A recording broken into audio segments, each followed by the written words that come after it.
Good afternoon and welcome to City News 24/7. I'm Melanie Ng. Good to be with you. Former Prime Minister Brian Mulroney is now lying in state as a week of tributes continues. Let's bring in our Glen McGregor right now in Ottawa, watching the commemorations unfold today. Glen, no doubt today and the rest of the week will be very emotional. A very emotional day. Yes, Melanie, we've seen a long succession of public officials, cabinet ministers, governor generals, past and present. Mary Simon, the current governor general, is here.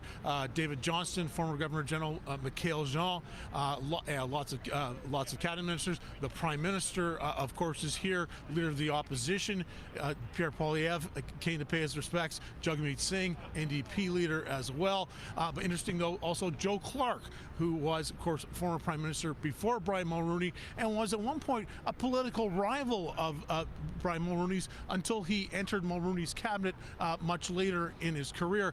I had an opportunity to speak to Mr. Clark about Brian Mulroney's legacy. What I remember most about him was that he had a rare capacity of vision and of persuasion.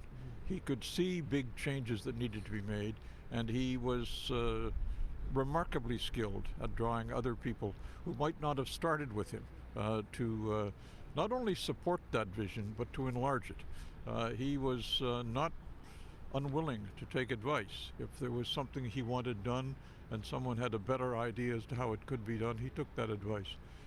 He was ambitious, obviously. That ambition got him to where he was. But his real skill was to use his power and the power of government to bring real changes to the country. You know, Melanie, we've heard a lot, of course, since Mr. Mulroney died in February about his legacy politically, the things he did as prime minister, forging the relationship with the United States that led ultimately to the free trade agreement, his work on behalf of Canada to end the apartheid regime in South Africa are some of the two sort of notable things. But the thing you hear from a lot of people who came here to pay their respects to him is about their personal relationships with him. And of course, a lot of the politicians he spoke to on a regular basis, even long after he had left politics in an official role, and very warm memories of phone calls they would have received from Brian Mulroney and the advice they gave him. And it spanned partisan lines too. Of course, it wasn't just conservatives that he would talk to. He would talk to politicians from all stripes, and those are the kind of stories we're hearing here today, Melanie. Absolutely. Speaking to the man that he was, the legacy that he leaves, Glen. Before we talk a little bit about what the rest of the day entails and the week, I was going to ask you, there was a small interruption. We understand there was a medical incident. Former MP Bill Kankofnet from Kingston, that ambulance had to arrive there. Can you tell us what happened? Yeah, it sounds like he was waiting to go in to view the casket in the Sir John A. Macdonald building, which is, of course, right across from the West Block and the House of Commons here on Parliament Hill. He had to be taken away by ambulance, as you said. I saw him being loaded in. Looked like, I think he was okay. He seemed to be conscious, and hopefully that will all turn out okay. Glen, looking behind you, we see the red carpet behind you. We saw RCMP officers carrying the casket. Indeed, a solemn moment. I'm curious as to the public, around you on the streets in Ottawa, what is it like?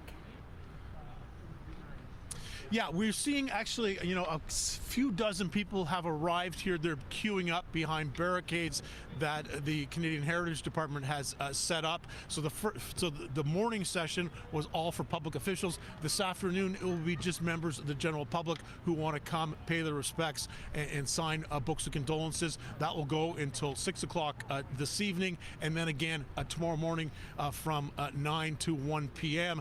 And then the event, of course, moves to Montreal. And the former prime minister will lie in repose in Montreal for 2 days. Again, an opportunity for officials, public officials, and dignitaries who are in Montreal to go see him. Of course, he was a Montreal boy through and through. He came originally from a small town in Quebec, Baie-Comeau, but he spent most of his life living in Montreal, and so there's going to be a chance there for people to go see him. And then, of course, the funeral cortege after the second day of lying in repose in Montreal will move off to the Notre Dame Basilica in Old Montreal, beautiful church, and that's where the funeral will be held on Saturday. And we're expecting, a lot of other dignitaries to attend that, and speeches as well from James Baker, who was the former Secretary of State under George H.W. Bush, had a very close relationship with Brian Mulroney, and Wayne Gretzky, former hockey player, will also be giving a eulogy at the funeral, Melanie.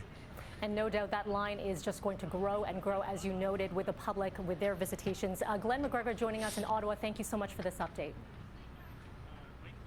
Thanks, Mel.